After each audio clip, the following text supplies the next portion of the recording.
Hello, আসসালামু আলাইকুম সবাইকে। কেমন আছো তোমরা সবাই? ফিনান্স সেকেন্ড পেপারের টেস্ট পেপার সলভিং এর আরেকটি ক্লাসে তোমাদেরকে স্বাগত জানাচ্ছি।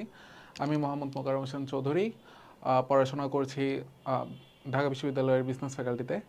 সো আজকে হচ্ছে আমরা ফিনান্স সেকেন্ড পেপারের সেকেন্ড চ্যাপ্টার কেন্দ্রীয় ব্যাংক নিয়ে আলোচনা করবো আর কি। হ্যাঁ, সো দেখো, প্রথমে কি বলছে, বিধিবদ্ধ তারল্য সংরক্ষণ হার কি, এটাকে এসএলআরও বলা হয় সংক্ষেপে। আচ্ছা, যাই হোক, এখন এই জিনিসটা হচ্ছে কি আর কি। হ্যাঁ, এখন বাণিজ্যিক ব্যাংকগুলোকে হচ্ছে ওদের নগদ এবং নগদ সমতুল্য যে সিকিউরিটিজ বা বন্ড বলো, যেগুলো হচ্ছে কেন্দ্রীয় ব্যাংকের মধ্যে বাধ্যতামূলকভাবে সংরক্ষণ করতে হয়, সেটা হচ্ছে কি বিধিবদ্ধ তরল সংরক্ষণের হার।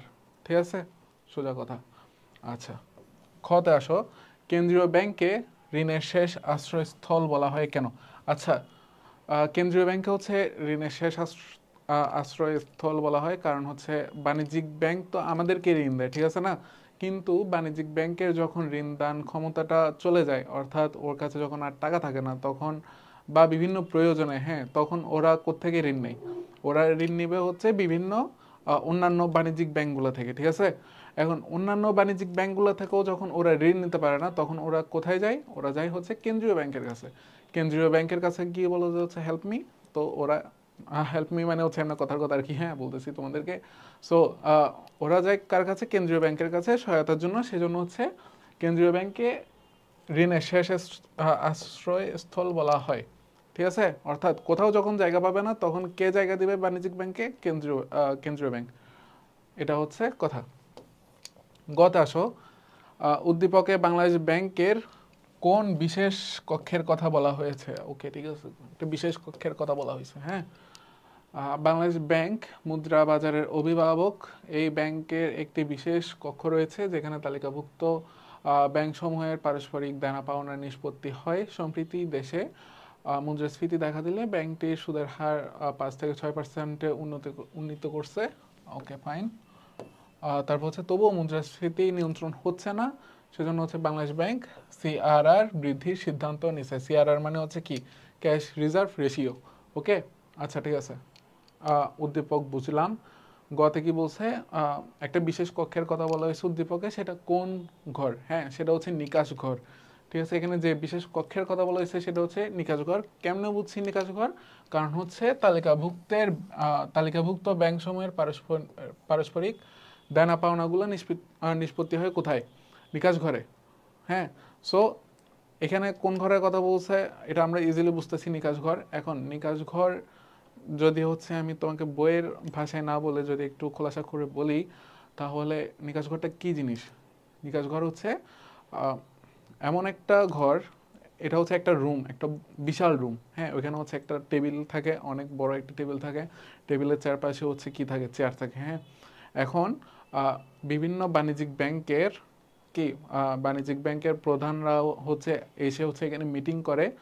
এরপর মিটিংয়ের মধ্যে কি করে, মানে হচ্ছে একটা ব্যাংক, অর্থাৎ আন্ত লেনদেনগুলো আর কি। হ্যাঁ, ব্যাংকে ব্যাংকে যে লেনদেনগুলো হয় সেগুলা ওই ঘরের মধ্যে হচ্ছে নিষ্পত্তি করা হয়। কার উপস্থিতিতে নিষ্পত্তি করা হয়? অবশ্যই কেন্দ্রীয় ব্যাংকের উপস্থিতিতে হচ্ছে এই নিকাশ ঘরের কার্যগুলো হচ্ছে সম্পন্ন হয় আর কি। হ্যাঁ, যদিও এখন নিকাশ ঘরটা নাই, এটা হচ্ছে আগের প্রসেস। এখন তো সব কিছু অনলাইন পদ্ধতিতে হয়ে গেছে, সো এখন আর নিকাশ ঘরটা লাগে না। হুম, আচ্ছা, এটা হচ্ছে নিকাশ ঘর। ঠিক আছে, তাহলে কিভাবে লিখবা সেগুলো কিন্তু আমি আগের ক্লাসে বলছিলাম। ঠিক আছে, এখানে হচ্ছে তুমি প্রথমে এক লাইনে হচ্ছে আনসারটা দিবা, পরে হচ্ছে নিকাশ ঘরের বৈশিষ্ট্যগুলো লিখবা, তারপর নিকাশ ঘরের বৈশিষ্ট্যগুলোর সাথে এই উদ্দীপকের লাইনগুলোর মিল আছে। সো কক্ষটাকে কি বলা যায়? নিকাশ ঘর বলা যায়। ঠিক আছে, এবার ঘতে দেখো, উদ্দীপকে বাংলাদেশ ব্যাংক মুদ্রাস্ফীতি নিয়ন্ত্রণের জন্য যে দুটো পদ্ধতি গ্রহণ করছে তাদের মধ্যে হচ্ছে তুলনামূলক বিশ্লেষণ করতে বলছে আর কি। হ্যাঁ, আচ্ছা, প্রথমের যেটা করছে সেটা হচ্ছে ব্যাংকটি সুদের হার 5 থেকে 6% উন্নীত করছে। আচ্ছা, ঠিক আছে, এটা কি? এটা হচ্ছে ব্যাংক হার। ঠিক আছে, ব্যাংক হার 5 থেকে 6% উন্নীত করছে। তবুও মুদ্রাস্ফীতি নিয়ন্ত্রণ হচ্ছে না, বাংলাদেশ ব্যাংক সিআরআর বৃদ্ধির সিদ্ধান্ত নিছে। হ্যাঁ, এখন ব্যাংক হার কি? ব্যাংক হার হচ্ছে যে হারে বা যে রেটে তোমাকে কেন্দ্রীয় ব্যাংক ঋণ দিবে, অথবা যে রেটে তুমি মানে তোমার যে সিকিউরিটিসগুলো আছে, অর্থাৎ ক্যাশ টাইপের যে সিকিউরিটিসগুলো আছে বা বন্ডগুলো আছে, সেগুলো তুমি কেন্দ্রীয় ব্যাংকের কাছে কি করতে পারবা, বাট্টা করতে পারবা। সাপোজ তোমাকে বিষয়টা বুঝাই দিই আমি। এখন ধরো তুমি আচ্ছা, এখানে কি বলছে, মুদ্রাস্ফীতির কথা বলছে না? মুদ্রাস্ফীতি কি? মুদ্রাস্ফীতি কি আমরা তো সবাই জানি, যখন বাজারের মধ্যে টাকার পরিমাণটা বেশি হয়ে যায় তখন সেটা হচ্ছে মুদ্রাস্ফীতি। তখন হচ্ছে একটা 1 টাকার জিনিস 5 টাকা হয়ে যায় মুদ্রাস্ফীতি বেশি হলে। সো এটা হচ্ছে মুদ্রাস্ফীতি। ঠিক আছে, এখন মুদ্রাস্ফীতি হচ্ছে নিয়ন্ত্রণ করতে হবে। ঠিক আছে, 5 থেকে 6% করছে। আগে ব্যাংক হার ছিল 5%, অর্থাৎ কি, আগে কেন্দ্রীয় ব্যাংক বাণিজ্যিক ব্যাংকগুলোকে 5% সুদের হারে কি করতো, ঋণ দিত। অথবা যখন বাণিজ্যিক ব্যাংকগুলো ওদের ক্যাশ টাইপের যে সিকিউরিটিসগুলো আছে সেগুলো হচ্ছে বাট্টা করতে চাইতো আর কি। হ্যাঁ, তখন হচ্ছে 5% ডিসকাউন্ট রেট থাকতো, বাট্টা হার বা ডিসকাউন্ট রেট তুমি যাই বলো, সেটা হচ্ছিল 5%। ঠিক আছে, যেটা ছিল কম। এটা কি করছে, এখন 6%-এ করছে। অর্থাৎ তুমি যদি, অর্থাৎ বাণিজ্যিক ব্যাংক যদি কি করতে চাই, কেন্দ্রীয় ব্যাংক থেকে টাকা নিতে চাই, ঋণ নিতে চাই, তখন ওকে 6% সুদ দেওয়া লাগবে। অর্থাৎ সুদের হারটা বৃদ্ধি করছে। এখন দেখো, সুদের হার যখন বৃদ্ধি করছে, বাণিজ্যিক ব্যাংকগুলো চাইবে কি, কম ঋণ নেওয়ার জন্য, কারণ হচ্ছে খরচ বেড়ে গেছে এদের। ঠিক আছে, সো খরচ যেহেতু বাড়ছে, এরা চাইবে কি, এরা চাইবে যে হচ্ছে ঋণটা কম নিতে। তো ওরা যখন কম ঋণ নেবে তখন ওরা ব্যবসায়ীদেরকে ঋণ কম দিতে পারবে। যখন ওরা ব্যবসায়ীদেরকে ঋণ কম দিবে, মানুষদেরকে যখন ঋণ কম দিবে, তখন বাজারের মধ্যে ক্যাশ ফ্লোটা কিন্তু কি হবে, কমে যাচ্ছে না, ওইটা আর বৃদ্ধি পাচ্ছে না, কমে যাচ্ছে। ঠিক আছে, এটা হচ্ছে কি, এটা হচ্ছে ব্যাংক হার পদ্ধতি। ব্যাংক হার পদ্ধতির মাধ্যমে কি করা, অর্থাৎ অর্থনৈতিক কার্যক্রম বা মুদ্রাস্ফীতি নিয়ন্ত্রণ করে ব্যাংক হার পদ্ধতিতে এভাবে। ঠিক আছে, এখন যদি উল্টাটা চিন্তা করো, সাপোজ বর্তমানে আছে 6%, ঠিক আছে, কিন্তু বাজারে হচ্ছে কি, মানে ক্যাশ ফ্লোটা অনেক বেশি কমে গেছে। হ্যাঁ, যার কারণে কি হচ্ছে, যার কারণে অর্থনৈতিক কার্যকলাপে ইয়া হচ্ছে আর কি, বাধা সৃষ্টি হচ্ছে। এখন কি করবে, এখন কেন্দ্রীয় ব্যাংক কি করবে, কেন্দ্রীয় ব্যাংক এই হারটা, অর্থাৎ ব্যাংক হারটা 5%-এ নিয়ে যাবে। অর্থাৎ কি, কমে গেল, সুদের হারটা কি কমে গেছে। অর্থাৎ বাণিজ্যিক ব্যাংক যখন কেন্দ্রীয় ব্যাংক থেকে ঋণ নেবে তখন ওকে কম সুদ দিতে হচ্ছে। তখন কি করবে, বাণিজ্যিক ব্যাংকগুলো কেন্দ্রীয় ব্যাংক থেকে বেশি বেশি ঋণ নেবে। ঠিক আছে, বেশি বেশি ঋণ নিলে ওরা আমাদেরকে আরো বেশি বেশি ঋণ দিতে পারবে। ঠিক আছে না, তাহলে ওরা যখন আমাদেরকে ঋণ দেবে, অর্থাৎ ব্যবসায়ীদেরকে ঋণ দেবে এবং সাধারণ জনগণদেরকে ঋণ দেবে, তখন কি হবে, বাজারের মধ্যে ক্যাশ ফ্লোটা আবার সচল হবে, আবার বৃদ্ধি পেয়ে যাবে। এটা হচ্ছে মূল কাহিনী আর কি। হ্যাঁ, সো এখন ডিটেলসে বলে দিছি, কারণ হচ্ছে এই টাইপের তুমি আরো অনেক দেখতে পাবা, যার কারণে হচ্ছে বারবার যাতে বলতে না হয় আর কি। হ্যাঁ, সো এটা ছিল ব্যাংক হার। এটাকে ব্যাংক রেটও বলে, হারকে ইংলিশে বলে আর কি। হ্যাঁ, হারের ইংলিশ যেহেতু রেট, সো এটাকে ব্যাংক রেটও বলা হয়। আচ্ছা, যাই হোক, তারপর কি বলছে, আচ্ছা, এখানে হচ্ছে 2টা পদ্ধতি অবলম্বন করছে। দেখো, আর একটা হচ্ছে কি, মুদ্রাস্ফীতি নিয়ন্ত্রণ হয় নাই, অর্থাৎ ব্যাংক হার বাড়াইছে 5% থেকে 6%-এ নিছে, কিন্তু তবুও হচ্ছে কি, মুদ্রাস্ফীতিটা নিয়ন্ত্রণ হচ্ছে না। এখন ওরা কি করছে, বাংলাদেশ ব্যাংক কি করছে, ক্যাশ রিজার্ভ রেশিওটা বৃদ্ধি করে দিছে।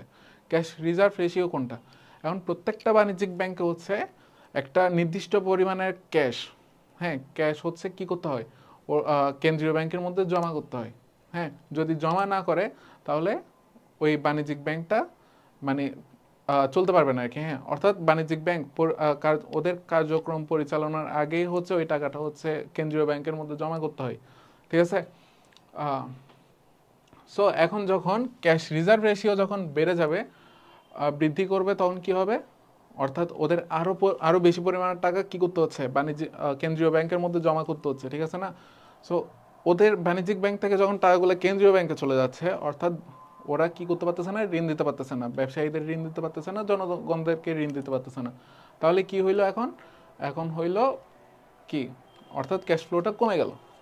তাহলে এভাবে হচ্ছে কি, মুদ্রাস্ফীতি নিয়ন্ত্রণ করতেছে। এখন যদি মুদ্রা সংকোচন হয়, মুদ্রাস্ফীতির বিপরীত হচ্ছে কি, মুদ্রা সংকোচন, অর্থাৎ বাজারে মুদ্রার পরিমাণ কমে গেছে, অত্যাধিক পরিমাণে কমে গেছে, তখন কি করবে, তখন বাণিজ্যিক ব্যাংক বলবে কি, ক্যাশ সিআরআর কমাই দিবে। অর্থাৎ ক্যাশ রিজার্ভ রেশিওটা কমাই দিবে।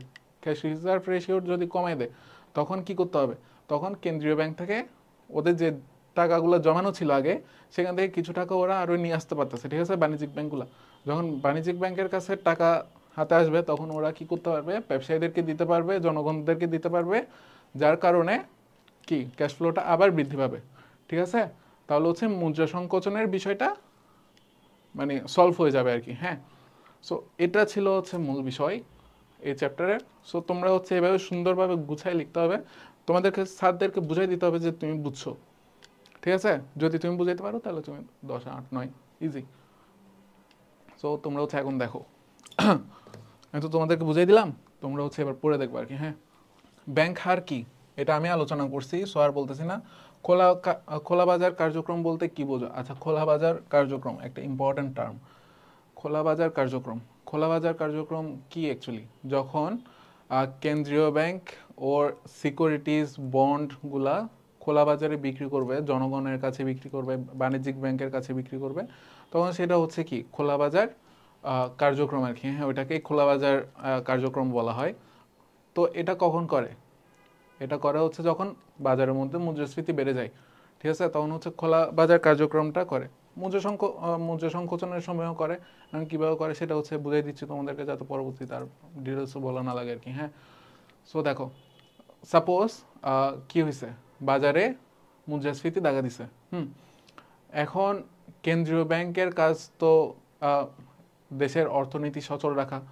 এখন অর্থনীতি যদি সচল রাখতে চাই তাহলে হচ্ছে মুদ্রাস্ফীতি থাকলে হবে না, মুদ্রাস্ফীতিকে মানে লেভেল আনতে হবে, ঠিক আছে। তাহলে এখন মুদ্রাস্ফীতি অর্থাৎ কি, বাজারে টাকার সাপ্লাইটা বেড়ে গেছে। হ্যাঁ, এখন টাকার সাপ্লাইটা কমাইতে হবে। এখন কীভাবে কমাবে? কেন্দ্রীয় ব্যাংক কি করবে, ওর কাছে যে বন্ডগুলো আছে, ওর কাছে যে সিকিউরিটিসগুলো আছে, সেগুলো উচ্চ সুদের হারে কি করবে, খোলা বাজারের মধ্যে বিক্রি করবে। তখন সুদের হার যখন বেড়ে যাবে, আর হ্যাঁ, আর এই খোলা বাজারের মধ্যে যে বন্ডগুলো বিক্রি করতেছে আর কি কেন্দ্রীয় ব্যাংক তো সরকারের ব্যাংক। সো কেন্দ্রীয় ব্যাংক যখন সিকিউরিটিসগুলো বিক্রি করতেছে তাহলে সেগুলো তো সেফ, একদম 100% সেফ। সো ওইখানের মধ্যে হচ্ছে মানুষের ইনভেস্টের কি আকাঙ্ক্ষাটা বেড়ে যাবে, যেহেতু ওরা ইন্টারেস্টটা অনেক বাড়াই দিচ্ছে, ঠিক আছে। উচ্চ সুদের হারে যেহেতু ওরা এগুলো বিক্রি করতেছে, সো ওদের মধ্যে কি আকাঙ্ক্ষা জাগবে এগুলো কেনার, ঠিক আছে। যেহেতু একটা 100% সেফ প্রফিট আসতেছে ওদের বেশি পরিমাণে, সো ওরা ইনভেস্ট করবে, ঠিক আছে। এখন জনগণ ইনভেস্ট করতেছে, সাথে বাণিজ্যিক ব্যাংকও ইনভেস্ট করতেছে, টাকাগুলো কার কাছে আসতেছে? কেন্দ্রীয় ব্যাংকের কাছে আসতেছে। কেন্দ্রীয় ব্যাংকের কাছে আসতেছে, কেন্দ্রীয় ব্যাংক নিজের কাছে রেখে দিচ্ছে। তাহলে এখন কি হইলো, বাজারের মধ্যে টাকার সাপ্লাইটা কমে গেছে। তখন কি হইলো, টাকার সাপ্লাই যেহেতু কমে গেছে, এখন কি হয়েছে, মুদ্রাস্ফীতি কমে গেল।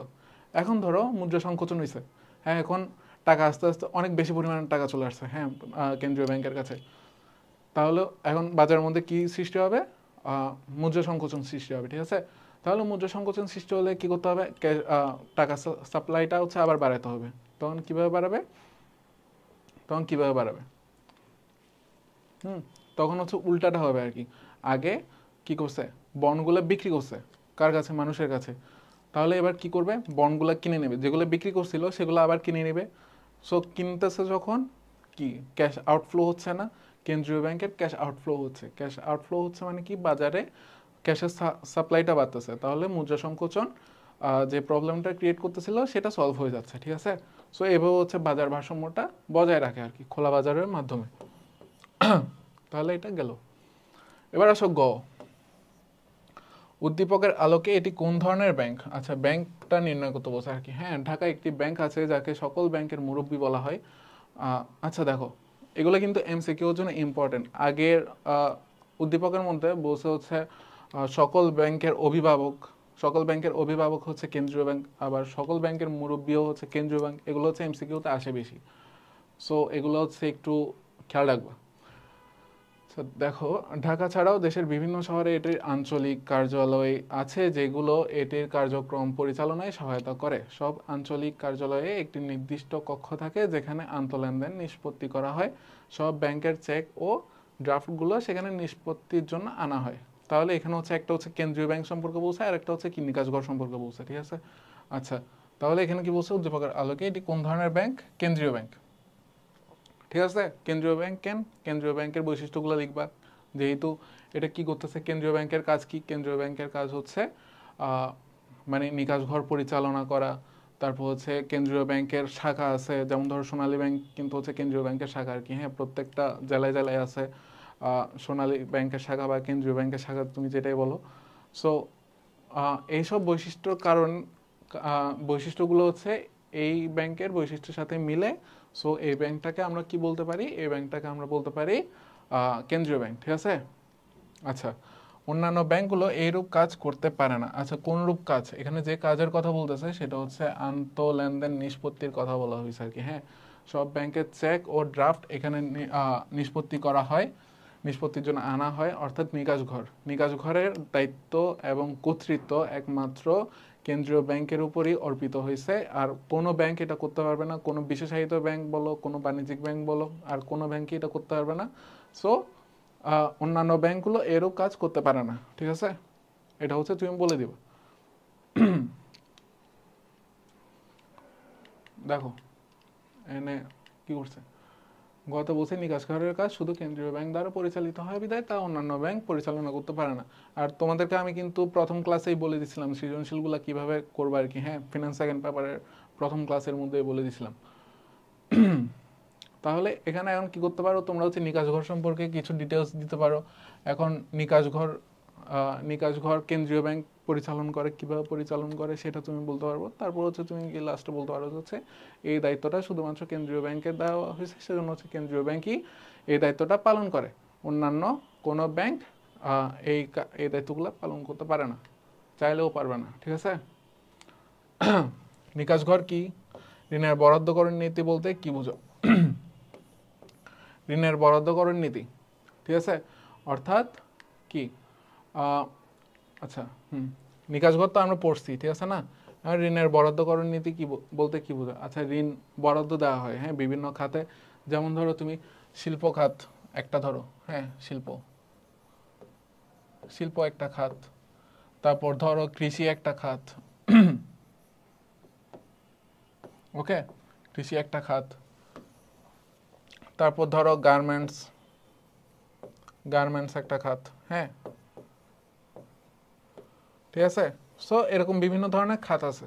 এখন কোন খাতের মধ্যে কি পরিমাণে ঋণ দিতে পারবে সেটা হচ্ছে কেন্দ্রীয় ব্যাংক কি করে দেয়, মানে নির্ধারণ করে দেয়, যাতে যেই খাতগুলো ডেভেলপ হতে পারে নাই, হ্যাঁ, সেই খাতগুলো যাতে ডেভেলপ হওয়ার সুযোগ পায়, সেজন্য হচ্ছে কি করে এই ঋণের বরাদ্দকরণ নীতিটা চালু করছে আর কি। হ্যাঁ, সাপোজ তুমি গার্মেন্টসের মধ্যে তুমি ঋণের বরাদ্দকরণ দিছো 70%, ঠিক আছে, একটা বছর দিলা। হ্যাঁ, অন্যান্যগুলোতে দিলা ধরো 15%, ঠিক আছে? তো তুমি একটা বছর এরকম করে করলা, ঠিক আছে? তাইলে হচ্ছে গার্মেন্টস শিল্প অনেক বেশি ডেভেলপ করে বলছে। হ্যাঁ, ওরা নিজেদের ঋণ মানে ওরা বাণিজ্যিক ব্যাংক থেকে ঋণ নিয়ে নিজেদেরকে ডেভেলপ করছে খুব ভালোভাবে, ঠিক আছে?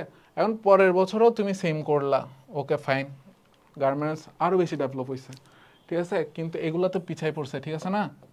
শিল্প কৃষি এগুলো তো পিছাই পড়ছে। তো এগুলোকেও তো ডেভেলপ করতে হবে। তখন কেন্দ্রীয় ব্যাংক কি বলবে? কেন্দ্রীয় ব্যাংক এই হারটা কমে দেবে, বলবে যে সাপোজ তুমি 40% দিতে পারবা সর্বোচ্চ গার্মেন্টসের জন্য, আর বাকিগুলোতে হচ্ছে তোমার কত 30% করে দিতে হবে। তাহলে এখন কি হলো, এই খাতগুলোও নিজেদেরকে ডেভেলপ করার সুযোগ পাচ্ছে, ঠিক আছে? এজন্য হচ্ছে ঋণের বরাদ্দকরণ নীতিটা মানে চালু হয়েছে আর কি। এভাবে হচ্ছে ঋণ বরাদ্দকরণ নীতির মাধ্যমে হচ্ছে কি করে কেন্দ্রীয় ব্যাংক মানে অর্থনীতিটাকে খুব সুন্দরভাবে সচল রাখতে মানে সহায়তা করে আর কি। দেখো, বিশেষ খাত চিহ্নিত করে সেক্ষেত্রে ঋণের পরিমাণ কম বা বেশি করার নীতিকে ঋণের বরাদ্দকরণ নীতি বলা হয়। ঋণের বরাদ্দকরণ নীতি হলো কেন্দ্রীয় ব্যাংকের ঋণ নিয়ন্ত্রণের গুণগত বা নির্বাচনমূলক পদ্ধতির একটি। এই পদ্ধতিতে কেন্দ্রীয় ব্যাংক বাণিজ্যিক ব্যাংকগুলোকে কিছু খাতে ঋণ দানে বিধিনিষেধ আরোপ করে, আবার কোনো কোনো ক্ষেত্রে নির্দিষ্ট সীমাসহ ঋণ দানে উৎসাহী করা হয়। আচ্ছা, এখন যদি বাণিজ্যিক ব্যাংকগুলো যদি এই করা মানে এই ওদের এই নির্দেশগুলো না মানে, তখন কি হবে? তাহলে হচ্ছে ওরা শাস্তি পাবে। এখন শাস্তি পাইলে কি হবে? শাস্তি পাইলে হচ্ছে বাণিজ্যিক ব্যাংকের বাণিজ্যিক ব্যাংক কেন্দ্রীয় ব্যাংক থেকে যে রকম সহায়তাগুলো পায়, যেমন ধরো যখন ঋণ লাগতেছে, অন্য কোথাও ঋণ পাচ্ছে না কেন্দ্রীয় ব্যাংক থেকে, তো কেন্দ্রীয় ব্যাংক তখন হচ্ছে ওদেরকে ঋণ দিচ্ছে, এই ধরনের বিভিন্ন ধরনের সুবিধা থেকে হচ্ছে ওরা বঞ্চিত হবে, অর্থাৎ তিরস্কার করা হবে ওদেরকে। এবার দেখো গ নম্বর, উদ্দীপকে উল্লিখিত ব্যাংকটি কোন ধরনের ব্যাংক আলোচনা করো। ঠিক আছে, ঢাকার মতিঝিলে এমন একটি ব্যাংক আছে যাকে অন্যান্য ব্যাংকের অভিভাবক বলা হয়। তাহলে হচ্ছে এই একটা ওয়ার্ড দিয়ে হচ্ছে আমরা বুঝি যে হচ্ছে এটা কোন ধরনের ব্যাংক, এটা হচ্ছে বাংলাদেশ ব্যাংক। ঠিক আছে, বাংলাদেশ ব্যাংক বা কেন্দ্রীয় ব্যাংক। ব্যাংকটি তার প্রধান কার্যালয় ছাড়াও বাংলাদেশের বিভিন্ন জায়গায় এর শাখা রয়েছে। প্রতিটি শাখায় একটি নির্দিষ্ট কক্ষ রয়েছে আন্তঃব্যাংকিং লেনদেন নিষ্পত্তির জন্য, যেখানে প্রতিদিন বিভিন্ন ব্যাংকের চেক, ড্রাফট ইত্যাদি এসে জমা হয়। অর্থাৎ আগের মতোই, অর্থাৎ এখানে কি কি বলছে, এখানে বলছে হচ্ছে কেন্দ্রীয় ব্যাংক সম্পর্কে বলছে, আর হচ্ছে নিকাশ ঘর সম্পর্কে বলছে আর কি। হ্যাঁ, তাহলে কোন ধরনের ব্যাংক, কেন্দ্রীয় ব্যাংক। ঠিক আছে, এখন কেন্দ্রীয় ব্যাংকের বৈশিষ্ট্যগুলো লিখবা, তারপর বলবো যে হচ্ছে এই বৈশিষ্ট্যগুলোর সাথে এই বৈশিষ্ট্যগুলো মিল আছে, সেজন্য হচ্ছে এটা কি কেন্দ্রীয় ব্যাংক। ঠিক আছে, অর্থাৎ কেন্দ্রীয় ব্যাংক হচ্ছে অন্যান্য ব্যাংকে নিয়ন্ত্রণ করে, অন্যান্য ব্যাংকে এই করে সেই করে। ঠিক আছে, প্রত্যেকটা শাখার মধ্যে প্রত্যেকটা জেলার মধ্যে শাখা থাকে, ওই জেলাগুলার মধ্যে আন্তঃব্যাংকিং লেনদেন হচ্ছে ওই কেন্দ্রীয় ব্যাংকের ওই শাখাটা হচ্ছে নিকাশ ঘরের মাধ্যমে আন্তঃলেনদেনগুলো সম্পন্ন করে, ব্লা ব্লা ব্লা, এগুলা বৈশিষ্ট্যগুলো দিবা। ঠিক আছে, দিয়ে বলবো হচ্ছে উদ্দীপকের বৈশিষ্ট্যের সাথে এই বৈশিষ্ট্য কেন্দ্রীয় ব্যাংকের বৈশিষ্ট্যের মিল থাকায় আমরা বলতে পারি যে হচ্ছে ওই ব্যাংকটা কি কেন্দ্রীয় ব্যাংক। ঠিক আছে, এখন উদ্দীপকে উল্লিখিত ব্যাংকটির আন্তঃব্যাংকিং লেনদেন নিষ্পত্তির বিষয়টি বিশ্লেষণ করো। তাহলে এটা কি নিকাশ ঘর। ঠিক আছে, নিকাশ ঘর সম্পর্কে অনেকক্ষণ তো বললাম, সো আর বলতেছি না। এখন দেখো দিনাজপুর বোর্ড 2022 নিকাশ ঘর কি আবার জিনিস আসছে, এটা মোস্ট ইম্পর্টেন্ট। ঠিক আছে, এটা বারবার আসতেছে। তারপর হচ্ছে কি কেন্দ্রীয় ব্যাংকের ঋণদানের শেষ আশ্রয়স্থল বলা হয় কেন, বলছি। তারপর কি বলছে, বাংলাদেশ ব্যাংক প্রথম ঋণ নিয়ন্ত্রণে কোন পদ্ধতি ব্যবহার করা হয়েছে, দেখি আমরা এখানে। ঠিক আছে, মুদ্রাস্ফীতি ও মুদ্রা সংকোচন যে কোনো দেশের অর্থনীতির জন্য খারাপ সংকেত বহন করে, তাই সরকার মুদ্রাস্ফীতি কমানোর জন্য বাংলাদেশ ব্যাংককে প্রয়োজনীয় ব্যবস্থা নিতে নির্দেশ প্রদান করে। তাই ঋণ প্রবাহ কমানোর মাধ্যমে মুদ্রাস্ফীতি কমানোর উদ্দেশ্যে তালিকাভুক্ত ব্যাংকগুলোকে কেন্দ্রীয় ব্যাংক হতে ঋণ নেওয়ার ক্ষেত্রে সুদের হার 4% থেকে 6% করা হয়েছে। এমত অবস্থায় ব্যাংকগুলো পর্যাপ্ত তারল্য থাকায় এতে তেমন কোনো কার্যক্রমের সুফল পরিলক্ষিত হয় নাই। পরবর্তীতে তালিকাভুক্ত ব্যাংকগুলো গ্রাহকদের ঋণ দেওয়ার ক্ষেত্রে জামানত সম্পদের বিপরীতে ঋণ মার্জিন হার কেন্দ্রীয় ব্যাংক বৃদ্ধি করার নির্দেশ দেন। আচ্ছা, এখানে অনেক কিছু হয়েছে। হ্যাঁ, আচ্ছা, তাহলে কি বলছে, প্রথম পদ্ধতিটা কোনটা, প্রথম পদ্ধতিটা হচ্ছে এটা, সুদের হার 4 থেকে 6% করছে। অর্থাৎ এটা কি, এটা হচ্ছে ব্যাংক রেট, যেটা হচ্ছে আমরা মনে হয় প্রথম সৃজনশীলে পড়ছিলাম ব্যাংক রেট। সো এখানে তো ডিটেলস আলোচনা করছি, সো এখানে আর বলতেছি না। এখন ঋণ নিয়ন্ত্রণে কীভাবে এটা পদ্ধতিটা ব্যবহার করা হয় সেটা হচ্ছে তোমরা আলোচনা করবে আর কি। হ্যাঁ, গ নম্বরের জন্য। এরপর ঘ নম্বরে দেখো, উদ্দীপকে বাংলাদেশ ব্যাংকের ঋণ নিয়ন্ত্রণে দ্বিতীয় পদ্ধতিটি অধিক কার্যকর ভূমিকা পালনে সক্ষম। ঠিক আছে, এই সম্পর্কে তোমার মতামত বিশ্লেষণ করো। তাহলে দ্বিতীয় পদ্ধতি কোনটা, দ্বিতীয় পদ্ধতি হচ্ছে তালিকাভুক্ত ব্যাংকগুলোকে গ্রাহকদের ঋণ দেওয়ার ক্ষেত্রে জামানত সম্পদের বিপরীতে ঋণ মার্জিনের হার কেন্দ্রীয় ব্যাংক বৃদ্ধি করার নির্দেশ দিছে। অর্থাৎ কি, যেগুলো তালিকাভুক্ত ব্যাংকগুলো আছে সেগুলোকে কি বলছে, হচ্ছে জামানতের ভিত্তিতে ঋণ দেওয়ার পার্সেন্টেজটা কি করতে, মানে মার্জিন, ঋণের মার্জিনটা হচ্ছে বাড়াই ফেলতে বলছে আর কি। হ্যাঁ, বৃদ্ধি করতে বলছে। যেমন দেখো, তুমি সাপোজ কথার কথা হচ্ছে তুমি ঋণ নিবা, ঋণের বিপরীতে তোমাকে হচ্ছে জামানত রাখতে হবে না। সো তুমি কথার কথা ধরো তুমি 1 লক্ষ টাকার কি করলা, 1 লক্ষ টাকার জামানত রাখলা। তুমি এমন কিছু জামানত রাখলা যেটার মার্কেট ভ্যালু হচ্ছে 1 লক্ষ টাকা। ঠিক আছে, সো এখন কথার কথা তোমাকে 1 লক্ষ টাকা কোনো দিন দিবে না। ঠিক আছে, তুমি 1 লক্ষ টাকার জামানত রাখলে তোমাকে 1 লক্ষ টাকা দিবে, এটা হয় না। ঠিক আছে, ওরা দিবে সাপোজ তোমাকে 90,000 টাকা। ঠিক আছে, 90,000 টাকা দিবে, তুমি 1 লক্ষ টাকা জামানত রাখলে তোমাকে 90,000 টাকা দিল। ঠিক আছে, তাহলে হচ্ছে এখানে কি হবে, এখানে হচ্ছে ওদের 10%।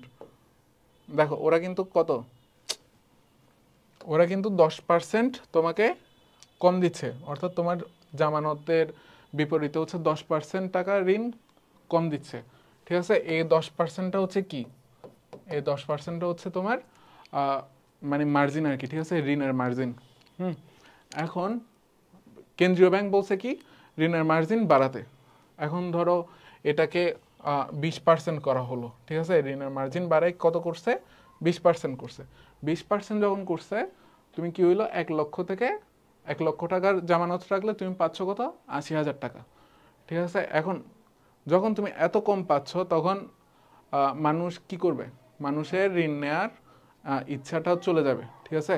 অর্থাৎ 1 লক্ষ টাকা দিচ্ছি, আমি 1 লক্ষ টাকা জামানত রাখতেছি, কিন্তু বিপরীতে পাচ্ছি 80,000 টাকার ঋণ, তাহলে হচ্ছে কি ওদের মধ্যে যে ঋণ নেওয়ার যে ইচ্ছা সেটা হচ্ছে কমে যাবে বা চলে যাবে বলতে পারো তুমি, হ্যাঁ।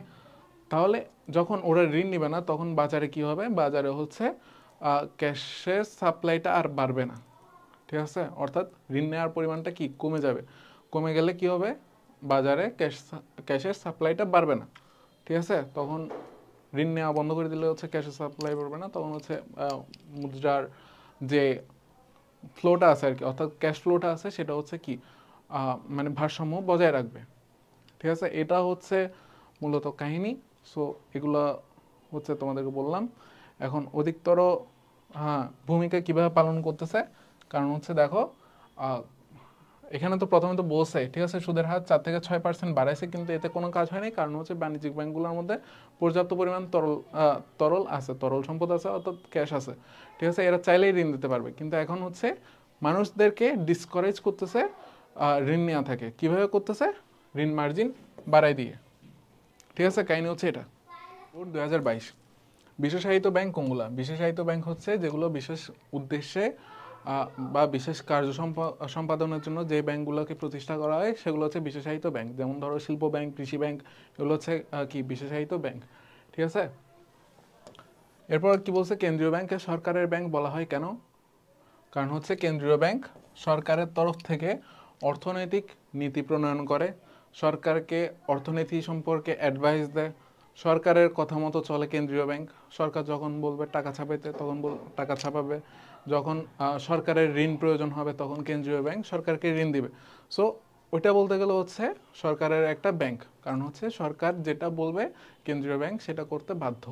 তাহলে কি সরকারের নিয়ন্ত্রণ আছে কার উপর, কেন্দ্রীয় ব্যাংকের উপর, ঠিক আছে। সেজন্য হচ্ছে কেন্দ্রীয় ব্যাংকে সরকারের ব্যাংক বলা হয়। এরপর আসো উদ্দীপকে, কেন্দ্রীয় ব্যাংক ঋণ নিয়ন্ত্রণের কোন পদ্ধতি অনুসরণ করেছে।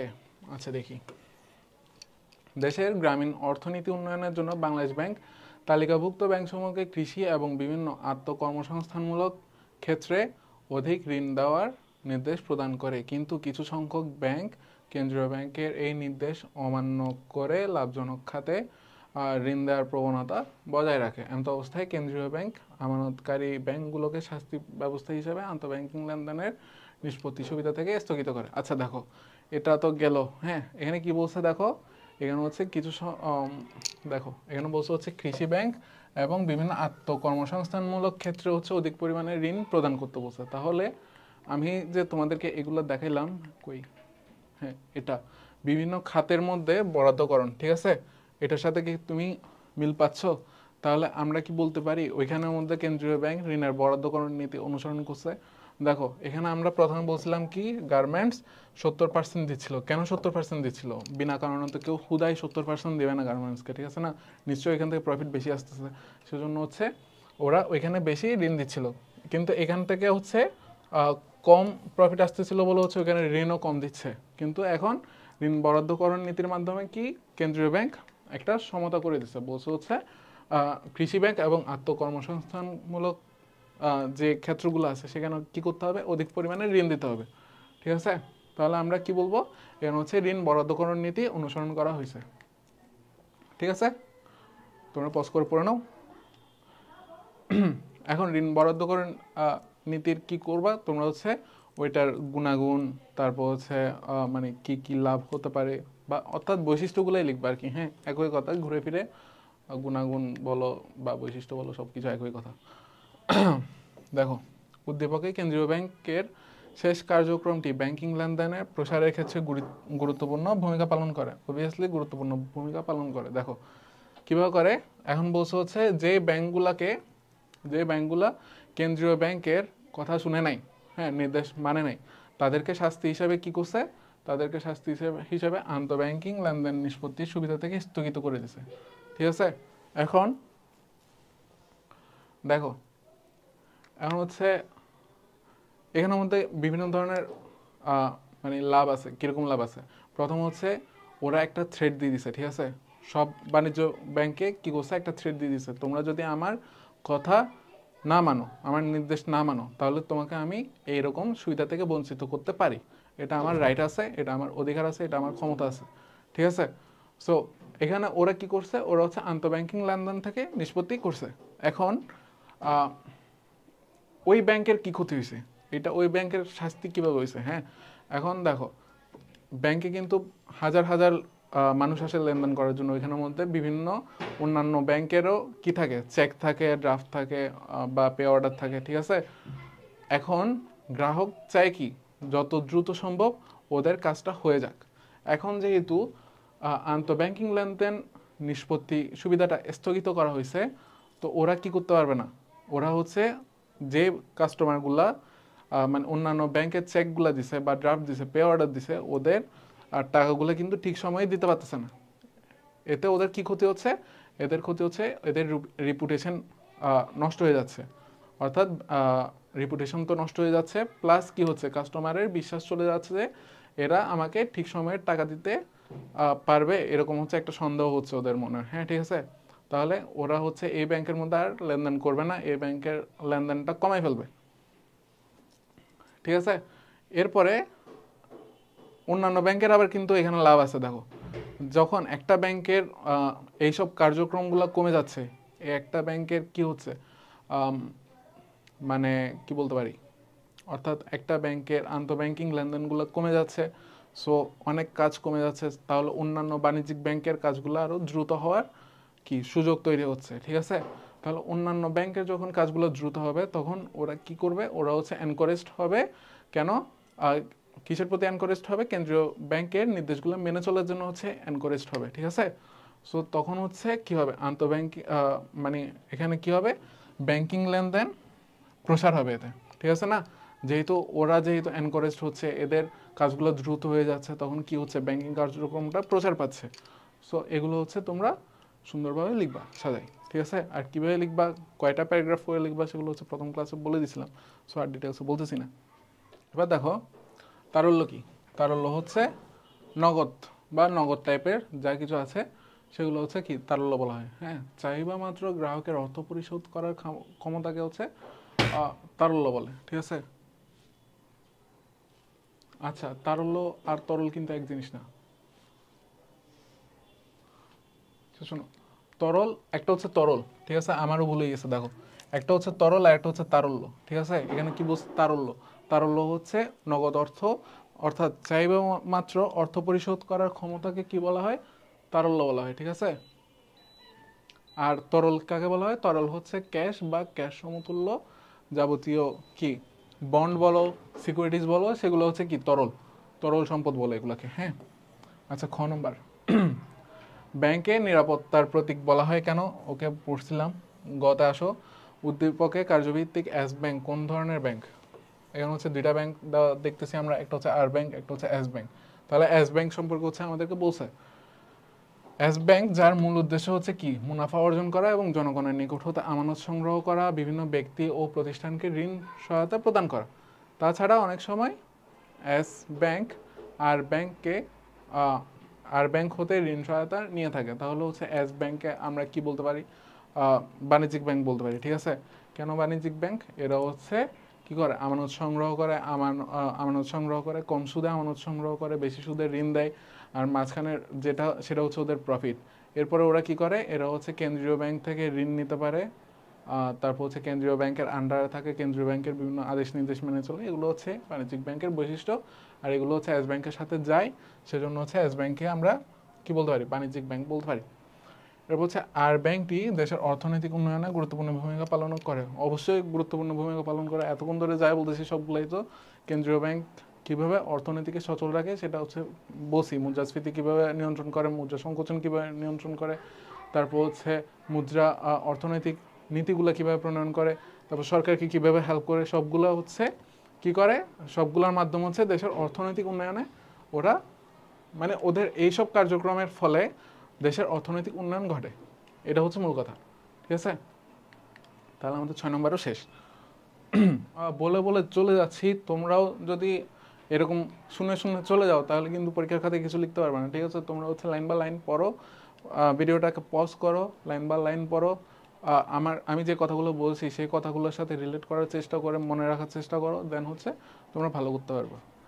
তোমরাও যদি আমার কথা শুনে শুনে চলে যাও আর না পড়ো তাহলে কিন্তু হবে না। আচ্ছা, এবার হচ্ছে আমরা 7 নম্বরটা দেখব। নিকাশঘর কি ঋণের শেষ আশ্রয়স্থল, কোন ব্যাংকে বলা হয়, ওকে ব্লা ব্লা, এগুলো আমরা পড়ছি অনেক। উদ্দীপকে বি ব্যাংক কার্যাবলীর ভিত্তিতে কোন ধরনের ব্যাংক? আচ্ছা, বি ব্যাংক। আচ্ছা, বি ব্যাংকের কথা কিন্তু এখান থেকে শুরু, ঠিক আছে? বি ব্যাংক একটি ব্যাংক যেটা সরকারের পক্ষে আর্থিক ও ব্যাংকিং কার্যাবলী সম্পাদন করে, মুদ্রানীতি বাস্তবায়ন করে, ব্লা ব্লা ব্লা। তাহলে হচ্ছে আমরা কোন ধরনের ব্যাংক বলতে পারি? এটা হচ্ছে একটা কেন্দ্রীয় ব্যাংক। যেহেতু আমরা এগুলা পেয়ে গেছি, এগুলা কিসের বৈশিষ্ট্য? এগুলো হচ্ছে কেন্দ্রীয় ব্যাংকের বৈশিষ্ট্য, ঠিক আছে? তাহলে হচ্ছে কেন্দ্রীয় ব্যাংকের বৈশিষ্ট্যগুলো তোমরা লিখে দিবা। উদ্দীপকের কোন ব্যাংকটি বি ব্যাংকের সহযোগিতা পাবে এবং কেন? আচ্ছা, ঠিক আছে, এবার দেখি পুরো উদ্দীপকটা পড়ি। পদ্মা লিমিটেড একটি বাণিজ্যিক ব্যাংক যেটা দেশের মুরব্বী ব্যাংকের নিয়ম আচ্ছা, মুরব্বী ব্যাংক, ওকে ফাইন। মুরব্বী ব্যাংক মানে কি বলছি? কেন্দ্রীয় ব্যাংক, ঠিক আছে? মুরব্বী ব্যাংকের কি আদেশ নিষেধ মেনে চলে। এরপর একটা আছে আশা লিমিটেড, আরও একটি বাণিজ্যিক ব্যাংক যেটা নিজের নিয়ম দ্বারা পরিচালিত হয়, অর্থাৎ কি কেন্দ্রীয় ব্যাংকের নিয়ম নীতি ফলো করে না, ঠিক আছে? তাহলে এখন বলছে হচ্ছে কোন ব্যাংকটা বি ব্যাংকের সহযোগিতা পাবে? অবভিয়াসলি পদ্মা ব্যাংক পাবে। কারণ হচ্ছে কেন? পদ্মা ব্যাংক হচ্ছে কেন্দ্রীয় ব্যাংকের আদেশ নির্দেশ মেনে চলে। আর যেসব ব্যাংক কেন্দ্রীয় ব্যাংকের আদেশ নির্দেশ মেনে চলে সেগুলোকে কি ব্যাংক বলা হয়? তালিকাভুক্ত ব্যাংক বলা হয়। আর যারা মেনে চলে না, যারা নিজস্ব নিয়ম দ্বারা পরিচালিত হয়, তাদেরকে বলা হয় অতালিকাভুক্ত ব্যাংক। এখন তালিকাভুক্ত ব্যাংক হওয়ার সুবিধা কি? তালিকাভুক্ত ব্যাংক হওয়ার সুবিধা হচ্ছে কি, ওরা হচ্ছে কেন্দ্রীয় ব্যাংকের ঋণ পাবে, কেন্দ্রীয় ব্যাংক থেকে বিভিন্ন ধরনের সাহায্য সহযোগিতা পাবে, ঠিক আছে? এরপরও বিভিন্ন ধরনের ডিসিশনের ক্ষেত্রে কিন্তু কেন্দ্রীয় ব্যাংক বাণিজ্য ব্যাংকগুলোকে সহায়তা করে, ঠিক আছে? সো এইসব কিছু পাবে কে? পদ্মা লিমিটেড। কেন পাবে? কারণ হচ্ছে পদ্মা লিমিটেড ব্যাংকটা কেন্দ্রীয় ব্যাংকের অনুগত, ঠিক আছে? যেটা বাধ্য, তোমরা দেখবা যে স্টুডেন্টগুলো টিচারের বাধ্য বা টিচারের অনুগত থাকে আর কি, হ্যাঁ, টিচারের কথা মেনে চলে, ওদেরকে কিন্তু টিচাররা ভালো দেখতে পারে, ঠিক আছে? আর যারা মানে না তাদেরকে দেখতে পারে না, ঠিক আছে?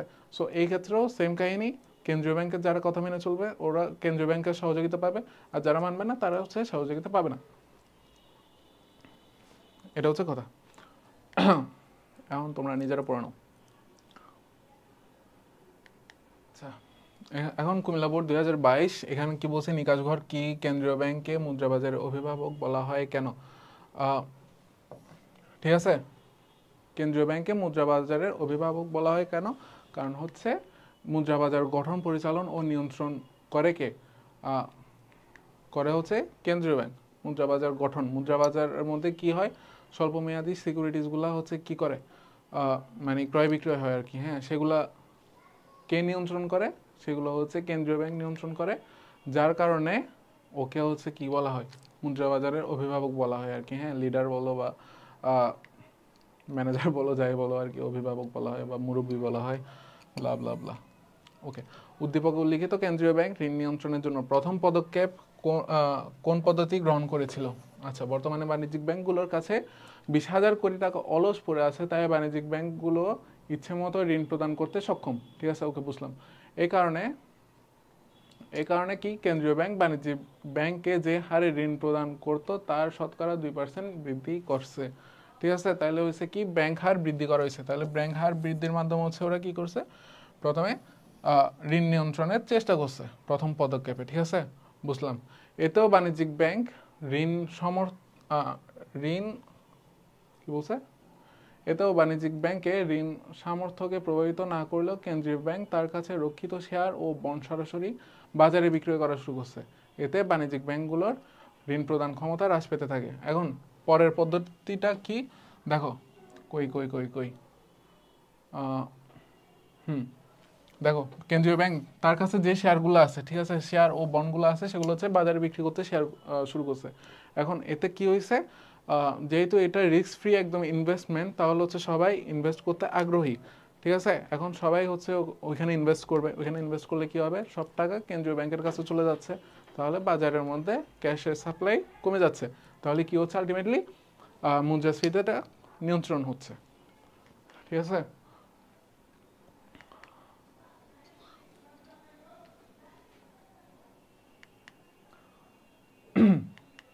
এবার আসো 9 নম্বর চট্টগ্রাম বোর্ড, বিএফটিএন, ঠিক আছে। এটা হচ্ছে Bangladesh electronic money fund transfer, এরকম কিছু একটা হইতে পারে, দেখি। হ্যাঁ, ঠিক আছে, Bangladesh electronic money, Bangladesh electronic fund transfer network, ঠিক আছে, বিএফটিএন মনে রাখবা। তারপর হচ্ছে খোলাবাজার নীতি ব্যাখ্যা করো। খোলাবাজার নীতি সম্পর্কে হচ্ছে আমরা বলছি না, সো আর কিছু বলতেছি না। খোলাবাজার নীতি, খোলাবাজারের মধ্যে কি করে, মানে হচ্ছে ক্রয় বিক্রয় করে আর কি। হ্যাঁ, দেখো এই যে জনকল্যাণের উদ্দেশ্যে সরকারের নিয়ন্ত্রণে পরিচালিত, এটা কেন্দ্রীয় ব্যাংক। আচ্ছা, এটা তো গ নম্বর চলে আসছে, ঠিক আছে। খ নম্বর খোলাবাজার নীতি সম্পর্কে তো আমরা আলোচনা করছি, সো আর যাচ্ছি না। রমনা ব্যাংক কোন ধরনের ব্যাংক? রমনা ব্যাংক দেশের অর্থনৈতিক স্থিতিশীলতা রক্ষায় গুরুত্বপূর্ণ ভূমিকা পালন করছে। সম্প্রতি দেশে নগদ অর্থের প্রবাহ বৃদ্ধি পাওয়ায় রমনা ব্যাংক তার নিয়ন্ত্রণাধীন ব্যাংকগুলোকে, তাহলে রমনা ব্যাংক কোন ধরনের ব্যাংক আমরা পেয়ে গেছি, আমরা কিন্তু পেয়ে গেছি। দেখো আমরা কিভাবে পাইলাম, অর্থনৈতিক স্থিতিশীলতায় রক্ষায় গুরুত্বপূর্ণ ভূমিকা পালন করা, এরপর হচ্ছে দেশের নগদ অর্থের প্রভাব বৃদ্ধি পাওয়ায় রমনা ব্যাংক তার নিয়ন্ত্রণাধীন, অর্থাৎ এই ব্যাংকের নিয়ন্ত্রণে কতগুলো ব্যাংক আছে, সেগুলোকে হচ্ছে ও বিভিন্ন মাধ্যমে হচ্ছে কি করতেছে, ঋণ নিয়ন্ত্রণটা করতেছে। তাহলে এটা কে করে, এটা কার দায়িত্ব? এটা হচ্ছে কেন্দ্রীয় ব্যাংকের দায়িত্ব। তাহলে ব্যাংকটা কোন ধরনের ব্যাংক? ব্যাংকটা হচ্ছে কেন্দ্রীয় ব্যাংক। ঘ নম্বর আসো, দ্রুততার সাথে অর্থের নগদ প্রবাহ নিয়ন্ত্রণের জন্য উদ্দীপকে বর্ণিত কোন কৌশলটি অধিকতর উপযোগী? আচ্ছা, তাহলে দ্রুততার সাথে অর্থের নগদ প্রবাহ নিয়ন্ত্রণ করতে হবে, তাহলে হচ্ছে কোনটা বেশি ইফেক্টিভ আর কি, ঠিক আছে। তাহলে আমাদেরকে কেন হয়তো বলছে কিছু একটা, দেখি। সম্প্রতি দেশে নগদ অর্থের প্রবাহ বৃদ্ধি পাওয়ায় রমনা ব্যাংক তার নিয়ন্ত্রণাধীন ব্যাংকগুলোকে গাড়ি, ফ্রিজ, টিভি, আসবাবপত্র প্রভৃতি ক্রয়ের জন্য প্রদত্ত ঋণের কিস্তির সংখ্যা হ্রাস করতে কি বলছে, কিস্তির সংখ্যা হ্রাস করার জন্য নির্দেশ দিছে। এছাড়া উচ্চ সুদের হারে ট্রেজারি বিল, বন্ড, ঋণপত্র প্রভৃতি বিক্রয়ের ঘোষণা দিছে, ঠিক আছে। এখন দ্রুততার সাথে নগদ প্রবাহ নিয়ন্ত্রণের জন্য কোন কৌশলটা তুমি অবলম্বন করবে আর কি। হ্যাঁ, তাহলে এখন দেখো কিস্তির সংখ্যা যখন হ্রাস পাবে তখন কি থাকবে। আচ্ছা, আমরা কি জানি কিস্তির মধ্যে, কি জানি দেখি বলো তো। ফিনান্স ফার্স্ট পেপার যদি আমার ক্লাসগুলো করে থাকো, তাহলে কিন্তু এখানে আমি বলছিলাম কিস্তির মধ্যে কি কি থাকে। কিস্তির মধ্যে থাকে প্রিন্সিপাল, মানে প্রিন্সিপালের কিছু অংশ প্লাস ইন্টারেস্ট, অর্থাৎ প্রথমে ইন্টারেস্টটা ভাগ হয়ে যাবে, তারপর আসবে প্রিন্সিপাল। ইন্টারেস্ট দেওয়ার পর যে টাকাটা থাকবে সেটা কাউন্ট হবে প্রিন্সিপাল হিসাবে, ঠিক আছে।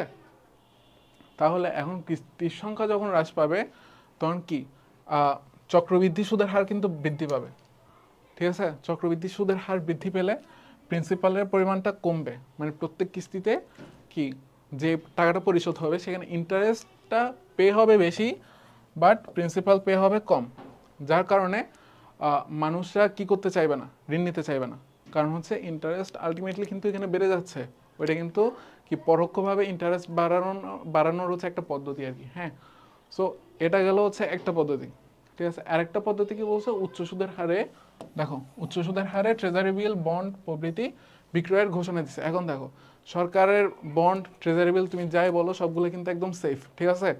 এখন সেফ যেহেতু, মানুষ হচ্ছে ইনভেস্ট করার জন্য আকাঙ্ক্ষা থাকবে অবশ্যই, এটা আমি বারবার বলতেছি কিন্তু। আচ্ছা, এখন দেখো এটা কি বলছো, উচ্চ সুদের হার। সাপোজ তোমাকে এখন দিচ্ছে 5%, তোমাকে দেওয়া শুরু করছে 8%, হঠাৎ করে যখন 3% বেড়ে যাবে, মানুষ পাগলের মতো কি করবে, ইনভেস্ট করা শুরু করবে। এখন মানুষ যখন ইনভেস্ট করা শুরু করবে তখন কি হবে, মার্কেট থেকে ক্যাশের সাপ্লাই যেটা আছে সেটা আস্তে আস্তে কোথায় চলে যাবে, কেন্দ্রীয় ব্যাংকের কাছে চলে যাবে। কেন্দ্রীয় ব্যাংকের কাছে গেলে কি হবে, আলটিমেটলি বাজারের মধ্যে ক্যাশ সাপ্লাইটা কমে যাবে।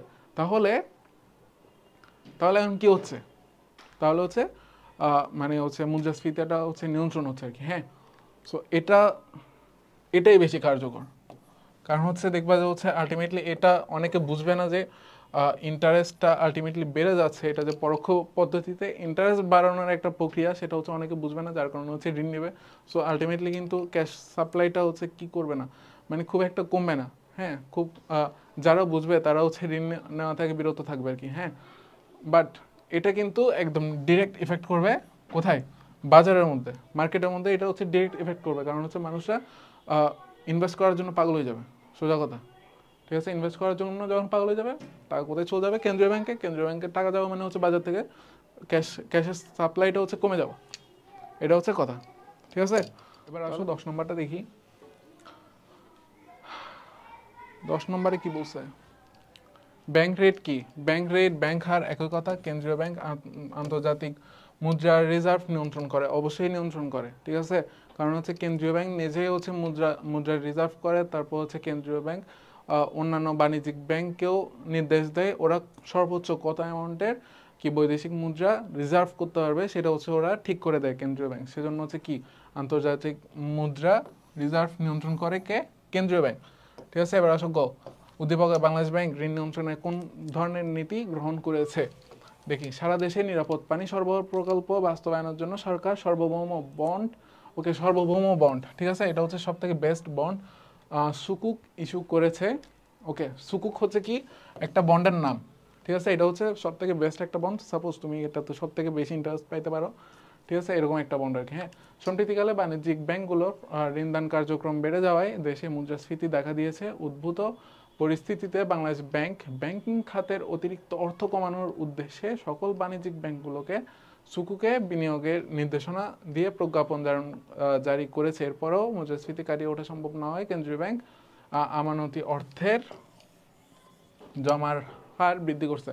তাহলে এখানে কিন্তু দুইটা করছে। দেখো এখানে কি বলছে? উদ্দীপক বাংলাদেশ ঋণ নিয়ন্ত্রণে কোন ধরনের রীতি গ্রহণ করেছে? প্রথম যেটা নীতি আছে সেটা হচ্ছে কি খোলা বাজার নীতি। ঠিক আছে, প্রথমটা হচ্ছে কি খোলা বাজার নীতি। খোলা বাজারের মধ্যে হচ্ছে কি করতেছে? কই, হ্যাঁ, সুকুকে হচ্ছে মানে হচ্ছে একটা বন্ড বাজারের মধ্যে ছাড়ছে, ওইটাকে হচ্ছে কি করতে বলছে? বাণিজ্যিক ব্যাংকগুলোকে বলছে হচ্ছে তোমরা ওই বন্ডটা কিনো। তাহলে বন্ড কিনলে কি হবে? বন্ড কিনলে বাণিজ্যিক ব্যাংকের টাকাগুলো ইনভেস্ট হচ্ছে কোথায়? মানে কেন্দ্রীয় ব্যাংকের কাছে। তাহলে চলে যাচ্ছে কার কাছে? কেন্দ্রীয় ব্যাংকের কাছে। বাণিজ্যিক ব্যাংকের কাছে টাকা না থাকলে ওদের ঋণদান ক্ষমতাটা হ্রাস পাচ্ছে না বৃদ্ধি পাচ্ছে? অবভিয়াসলি হ্রাস পাচ্ছে। ঠিক আছে, তাহলে হচ্ছে এভাবে হচ্ছে মুদ্রাস্ফীতি নিয়ন্ত্রণ করা যায়, ঋণ নিয়ন্ত্রণ করা যায়। মুদ্রাস্ফীতি, ঋণ সব কিছু এভাবে হচ্ছে ওরা নিয়ন্ত্রণ করে। ঠিক আছে, এরপরে এরপরে আরেকটা নীতি কি করছে? সেটা হচ্ছে আমানতি অর্থের জমার হার বৃদ্ধি করছে। অর্থাৎ যেটা বলছিলাম আর কি। হ্যাঁ, অর্থাৎ ওদেরকে ক্যাশ প্লাস অন্যান্য বন্ড, তারপর হচ্ছে শেয়ার, অনেক কিছু হচ্ছে কেন্দ্রীয় ব্যাংকের কাছে জমা রাখতে হয়। ওই জমার হারটা যদি বাড়ায় দেয় তাহলে ওদের বাণিজ্যিক ব্যাংকগুলোর ঋণদান ক্ষমতা কিন্তু আলটিমেটলি হ্রাস পায়। ঠিক আছে, এটা হচ্ছে কথা। তাহলে হচ্ছে আমরা গ ঘ দোনোটা কিন্তু শেষ করে দিছি একসাথে। তাহলে ঘতে কি বলছে? উদ্দীপকে বাংলাদেশ ব্যাংকের গৃহীত দ্বিতীয় পদক্ষেপটি কি দেশের মুদ্রাস্ফীতি নিয়ন্ত্রণে সক্ষম? অবশ্যই সক্ষম। কিভাবে সক্ষম সেগুলো নিয়ে আমরা আলোচনা করছি আগেও, সো তোমরা ওভাবে বর্ণনা করে দিবা।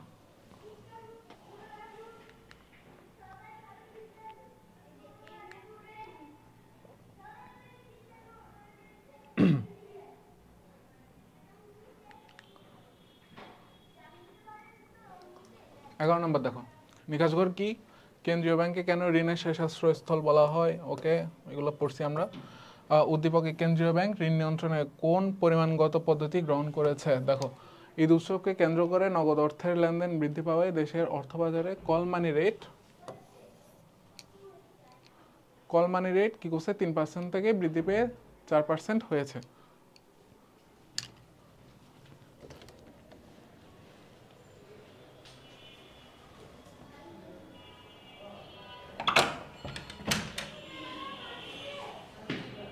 কিরে, তোমরা কি আওয়াজ করছো?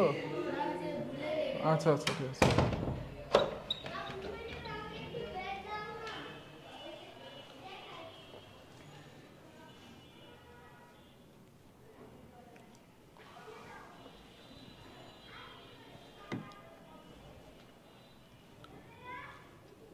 আচ্ছা দেখো তো, আচ্ছা, এখানে কি বলছে, কল মানি রেট 3% থেকে বৃদ্ধি পেয়ে হচ্ছে 4% হয়েছে, ফলে অর্থবাজারে ব্যাংক সুদের হারও কি বলছে, অর্থবাজারে ব্যাংক সুদের হারও ক্রমাগত বৃদ্ধি পাচ্ছে। ঠিক আছে, ব্যাংকের সুদের হার ক্রমাগত বৃদ্ধি পাচ্ছে। এর পরিস্থিতি মোকাবেলার জন্য কেন্দ্রীয় ব্যাংক ভোগ্যপণ্যের ঋণের নিয়ন্ত্রণের হার 6% থেকে হ্রাস করে 5% করার সিদ্ধান্ত নিয়েছে। ঠিক আছে, এমন বলছে কি উদ্দীপকে কেন্দ্রীয় ব্যাংক ঋণ নিয়ন্ত্রণে কোন পরিমাণগত পদ্ধতিটা গ্রহণ করছে। তাহলে কি হয়েছে, ব্যাংক হার, আমরা কি বলতে পারি, আমরা হচ্ছে ব্যাংক হার নীতি পদ্ধতিটা অনুসরণ করছে। ব্যাংক হার নীতি কিভাবে কাজ করে সেটা হচ্ছে আগে বর্ণনা করছে, আগে ডিটেলসে বলছি, সো আর বলতেছি না। এখন দেখো, তুমি কি মনে করো উদ্দীপকে কেন্দ্রীয় ব্যাংকের গৃহীত সিদ্ধান্তটি দেশের অর্থবাজারে নগদ অর্থের যোগান বৃদ্ধিতে সহায়ক হবে? অবশ্যই হবে, কেন হবে না। কেন, দেখো, কেন্দ্রীয় ব্যাংক ভোগ্য পণ্যের ঋণের হার আগে ছিল 6%, এখন করে দিচ্ছে 5%। তাহলে ঋণের হার যেহেতু কমছে, মানুষের খরচ যখন কমছে, ইন্টারেস্ট যেহেতু কম দিতে হচ্ছে, মানুষ কি করবে, মানুষ হচ্ছে বেশি বেশি ঋণ নেবে। বেশি বেশি ঋণ নিলে কি হবে, বাজারের মধ্যে ক্যাশ সাপ্লাইটা বাড়বে। ঠিক আছে, তাহলে হচ্ছে কি অর্থনীতি বা বাজার সচল থাকবে। ঠিক আছে, অর্থের যোগান বৃদ্ধি পাবে আর কি। হ্যাঁ, এটা হচ্ছে কাহিনী।